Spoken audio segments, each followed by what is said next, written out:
मैरवा में पैक्स चुनाव में 19,500 मतदाता करेंगे मतदान। 23 मतदान केंद्रों के साथ 3 नामांकन काउंटर बनाए गए हैं।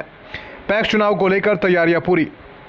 खबर मैरवा से, जहां प्राथमिक कृषि साख सहयोग समिति पैक्स चुनाव को लेकर अधिसूचना जारी होने के बाद निर्वाचन प्रक्रिया में तेजी आ गई है।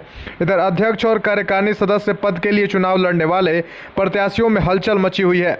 मैरवा प्रखंड में 7 पंचायतों में हो रहे पैक्स चुनाव में 19,500 मतदाता इस बार अपने मताधिकार का प्रयोग करेंगे।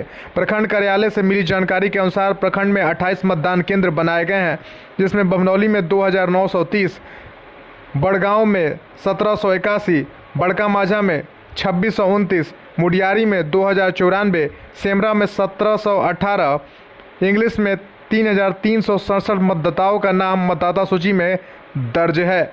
तीसरे चरण में होने वाले पैक्स चुनाव को लेकर प्रखंड में 3 काउंटर बनाए गए हैं, जिसमें 16 से 18 तक नामांकन होगा। नामांकन पत्रों की जांच 19 और 20 को तो नाम वापसी 22 को होगा। वहीं मतदान 29 नवंबर को है। इस संबंध में बीडीओ धनंजय कुमार ने बताया कि पैक्स चुनाव को लेकर सारी तैयारियां पूरी कर ली गई हैं। तीसरे चरण में होने वाले पैक्स चुनाव 29 नवंबर को होगा।